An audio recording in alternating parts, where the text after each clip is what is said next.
नमस्कार दोस्तों, स्वागत है हमारे यूट्यूब चैनल में एक बार आपका फिर से। इस वीडियो में हम आपको वाइटल साइन के जो एक इम्पोर्टेंट टॉपिक है जिसका नाम है पल्स या नाड़ी, उसके बारे में हम आपको इस वीडियो में डिटेल से चर्चा करेंगे कि क्या होती है पल्स। तो इस वीडियो में हम जानते हैं क्या होती है। सबसे पहले हम डेफिनेशन से स्टार्ट करते हैं। पल्स की definition pulse is the way of expansion and recall according your artery response pumping action of heart। यानी pump is the way of expansion, यह एक रास्ता है, एक्सपेंशन का एक रास्ता होता है। ये रिकॉल अकॉर्डिंग योर आर्टरी, ये हमारे आर्टरी के अनुसार रिकॉल होती है। और पंपिंग एक्शन ऑफ हार्ट, जब हार्ट पंप करता है तो ये हम पल्स के नाम से जानते हैं। कौन सी पर्पज, पल्स के क्या पर्पज है, लेने के क्या क्या पर्पज होती है पल्स के। इसमें सबसे पहला पर्पज आता है हमारा to determine the number of heart beat in per minute. यानी पल्स लेने का सबसे पहला मुख्य कारण यही है कि हमें determine number of heart beat, यानी हमारी एक मिनट में कितनी हार्ट बीट धड़कती है उसको डिटरमाइन करना। दूसरा है इवालुएट स्ट्रेंथ ऑफ पल्स। इसमें क्या होता है कि इसमें इवालुएट का मतलब होता है मूल्यांकन, स्ट्रेंथ का ताकत या मजबूत, और पल्स जो नाड़ी होती है जो ये मूल्यांकन की कितनी ताकत होती है पल्स में। और इसके बाद तीसरा पॉइंट आता है हमारा to assist to assist heart ability deliver blood in distant area of body. यानी हार्ट का क्या काम होता है, तो हमारी हार्ट पंप करता है ब्लड हमारी ऑल ओवर बॉडी पार्ट में। तो ये heart ability deliver blood in distant area of body, इसका ये मेन पर्पज होता है पल्स लेने का। इसके बाद हमारे आ जाते हैं नॉर्मल रेट ऑफ पल्स। यानी पल्स की कितनी कौन सी रेट होती है, नॉर्मल रेट क्या होती है। जिसमें सबसे पहले आते हैं न्यू बोर्न में क्या होती है, न्यू बोर्न में 140 होती है। न्यू बोर्न में 140 बीट पर मिनट होती है न्यू बोर्न की। उसके बाद आता है इन्फेंट की होती है 120 बीट पर मिनट। इसके बाद 2 से लेकर 3 साल तक बच्चों में पल्स रेट कितनी होती है, इसकी पल्स रेट होती है 100 बीएम पल्स रेट होती है। फिर फिर आते हैं फिर आती है 5 से 10 ईयर के बच्चों या चाइल्ड में कितनी पल्स रेट होती है, जिसमें 90 beat per minute pulse rate होती है। अब इसके बाद आती है अडल्ट में कितनी होती है पल्स रेट। अडल्ट में पल्स रेट होती है जो कि 72 बीट पर मिनट होती है। और हम देखते हैं 60 से 80 तक भी हो सकती है इसमें अडल्ट में नॉर्मल पल्स रेट।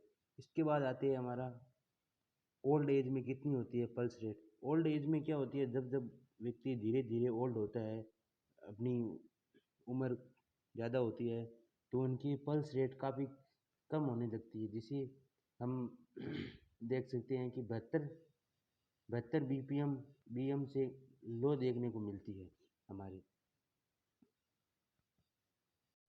इसके बाद आता है हमारा कौन कौन सी ऐसी साइट या स्टेप है जिससे हम पल्स को मेजरमेंट कर सकते हैं। जिसमें सबसे पहला आता है रेडियल सबसे पहला आता है रेडियल आर्टरी, जो कि हमारी हाथ में हम पालपेट करके देख सकते हैं रेडियल आर्टरी। उसके बाद आता है ब्रोंकियल आर्टरी, जो कि हमारे कोहनी के पास होती है ब्रोंकियल आर्टरी, उससे हम पल्स को मेजरमेंट कर सकते हैं। इसके बाद आता है कैरोटिड आर्टरी कैरोटिड आर्टरी जो कि हमारी गर्दन में होती है कैरोटिड आर्टरी। इसके बाद आता है हमारा टेम्पोरल आर्टरी जो हमारे कान या इसे टेम्पेनिक मेम्ब्रेन होती है वहाँ पर होती है टेम्पोरल आर्टरी। इसके बाद आती है फेशियल आर्टरी ये जो हमारे फेस में होती है, इससे हम पल्स को मेजरमेंट कर सकते हैं। इसके बाद आती है फीमोरल आर्टरी आती है। फीमोरल आर्टरी यानी जो हमारे पैर की फीमर बोन में होती है उसी फीमोरल आर्टरी जहाँ से हम पल्स मेजरमेंट कर सकते हैं। इसके बाद आती है टिबियल आर्टरी जो कि हमारे फीमर बोन के नीचे होती है, यानी जो टिबिया फिबुला होती है उसके पास में होती है। या डोर्सल पेडिस आर्टरी, ये जो हमारे नी जॉइंट होता है उसके बैक साइड में होती है डोर्सल पेडिस आर्टरी। तो इस ये एट एट स्टेप थी जिससे हम पल्स मेजरमेंट कर सकते हैं। इसके बाद आता है हमारा फैक्टर अफेक्टिंग ऑफ पल्स। ये कौन कौन से फैक्टर है जो पल्स को इफेक्ट करते हैं, जिसमें सबसे पहले आता है एज। यानी एज में क्या होता है, एज में सबसे पहले हम देखते हैं कि एज में यानी हमारा सबसे पहले हम चाइल्ड देते हैं। चाइल्ड में पल्स रेट इंक्रीज होती है और ओल्ड एज के बच्चों में या ओल्ड अडल्ट में पल्स रेट कम होती है। तो ये एज फैक्टर होता है एक। इसके बाद आता है जेंडर। जेंडर की क्या मतलब है, जब फीमेल पल्स रेट अबाउट, यानी फीमेल की पल्स रेट होती है, फीमेल की पल्स रेट जो मेल की तुलना में 10 बीट पर मिनट हाइयर होती है। इसके बाद आता है साइज। साइज में क्या होता है, जो जैसे कि जब स्मॉलर व्यक्ति होता है तो उनकी हार्ट बीट पंपिंग फास्टर होती है, और जब कोई व्यक्ति लार्ज या होता है तो इस हार्ट बीट स्लोअर होती है, ये उल्टा होता है। फिर आता है फिजिकल कंडीशन। जब कोई हम फिजिकल कंडीशन करते हैं तो हमारी हार्ट बीट बढ़ जाती है, तो ये फैक्टर होता है। इसके बाद आता है डिजीज़ कंडीशन। जब कोई हमारे शरीर में डिजीज़ या इन्फ्लेमेशन हो जाए, तो जैसे कि फीवर, स्ट्रोक या थायराइड डिजीज़ हो जाए, तो हमारे मेटाबॉलिक इंक्रीज हो जाता है, जिससे ये पल्स इफेक्ट होती है। इसके बाद आते हैं मेडिसिन्स। इसके बाद आता है मेडिकेशन। मेडिकेशन में एक मेडिसिन का नाम है जिसे डेगोक्सिन के नाम से जानते हैं, डेगोक्सिन, इकोक्सिन, जो ये इंक्रीज करती है पल्स को। इसके बाद आते हैं डिप्रेशन। यानी जब डिप्रेशन, एंजाइटी, एंगर, फेयर, इस ये आने से हमारे पल्स रेट इंक्रीज हो जाती है। फिर आते हैं हमारे फिर normal pulse rate. Normal pulse rate क्या होती है, जिस नॉर्मल पल्स रेट में से पहला पॉइंट है ट्रेकीकार्डिया। ट्रेकीकार्डिया क्या होता है, जिसमें पल्स रेट मोर देन, जब हमारी पल्स रेट 100 से ऊपर चली जाए, 100 बीट पर मिनट से ऊपर चले जाए, तो उसे हम ट्रेकीकार्डिया कहते हैं। और जब हमारी पल्स रेट 60 से नीचे आ जाए तो इसे हम ब्रेकीकार्डिया के नाम से जानते हैं। और इसके बाद तीसरा पॉइंट है water hammer pulse. Water hammer pulse ये क्या होता है, it is a full volume of pulse. इसमें फुल वॉल्यूम होती है पल्स की।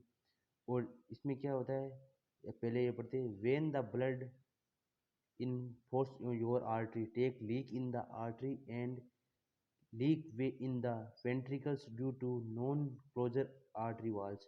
इसमें क्या लिखा है, जब हमारा ब्लड आर्टरी पर प्रेशर लगाता है तो आर्टरी लीक हो जाती है, तो हमारा ब्लड उसी लीक होने से वापस उसी पाथवे से वेंट्रिकल्स में आने के बाद क्लोजर आर्टरी वॉल बंद हो जाता है। तो ये बात थी। इसके बाद करेक्टरिस्टिक्स ऑफ पल्स। कौन से करेक्टरिस्टिक्स है, जिसमें सबसे पहला करेक्टरिस्टिक्स आता है हमारा रेट। रेट होता है हार्ट रेट, यानी वो कितने मिनट पर मिनट। इसके बाद आता है रिदम। इसके बाद आती है हमारी वॉल्यूम। फिर आती है टेंशन। ये करेक्टरिस्टिक्स होती है। और कौन कौन सी इक्विपमेंट है जो हम पल्स लेते समय हमारे पास होने चाहिए, जिसमें सबसे पहला है सेकेंड हैंड वॉच। हमारे एक हाथ में एक वॉच होनी चाहिए, इस जो नॉर्मल वॉच होती है वो होनी चाहिए। हमारे पास एक ब्लैक पेन होना चाहिए और टीपीआर शीट होनी चाहिए। And temperature pulse and respiratory sheet होनी चाहिए, जिसमें हम जो भी पल्स आए उसको मेजर कर सके। इसके बाद आता है हमारा इसके बाद आते हैं इसमें आता है जनरल इंट्रैक्शन ऑफ पल्स। कौन कौन सी ऐसी इंट्रैक्शन होती है, बातें होती है जो हमें ध्यान रखनी चाहिए पल्स लेते समय, पल्स मेजरमेंट करते समय। जिसमें सबसे पहला पॉइंट ये होता है count the pulse for half minute. यानी पल्स लेते समय हमें हाफ मिनट तक ही काउंट करनी चाहिए। दूसरा होता है count the pulse in full minute special then irregular. यानी जब हमारी pulse beat per minute irregular आए तो हमें फुल मिनट तक चेक कर लेना चाहिए। इसके बाद तीसरा पॉइंट आता है pulse should not taken immediately, यानी इसमें क्या बोल रहा है कि पल्स को तुरंत ही इमीडिएटली चेक नहीं करना चाहिए। जब कोई पेशेंट के एक्सरसाइज या कोई पेशेंट एक्सरसाइज करके आया हो या उसके पेनफुल ट्रीटमेंट हो रखा हो या कोई ऑपरेशन करवाया हो तो इसे पल्स हाथों हाथ पल्स नहीं लेनी चाहिए। इसके बाद आता है रिकॉर्ड द इमीडिएटली, पल्स लेने के बाद हमें इमीडिएटली पल्स को रिकॉर्ड करना है टीपीआर शीट में। इसके बाद आता है सुटेबल पोजीशन ऑफ पल्स, यानी पल्स लेते समय हमें पेशेंट को एक सुटेबल पोजीशन प्रोवाइड करनी चाहिए। इसके बाद आता है द, यानी जब हमें पल्स लेना है तो पेशेंट 10 या कोई फिजिकल एक्टिविटी या करके आया है या एक्सरसाइज करके आया है या कुछ खा के पी के आया है तो हमें उसे लमसम 30 मिनट यानी आधे घंटे के बाद उनका टीपीआई इनका पल्स मेजरमेंट करना है।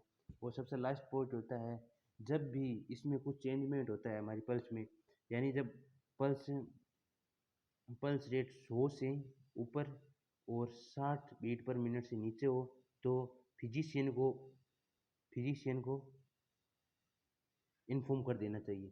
तो ये थी हमारी एक पल्स की क्लास। अगली क्लास रहेगी रेस्पिरेशन की, उसके बाद रहेगी बीपी की। तो इसी के साथ हमारा वाइटल साइन कंप्लीट होगा। चैनल को सब्सक्राइब कर दिए। जय हिंद, जय भारत।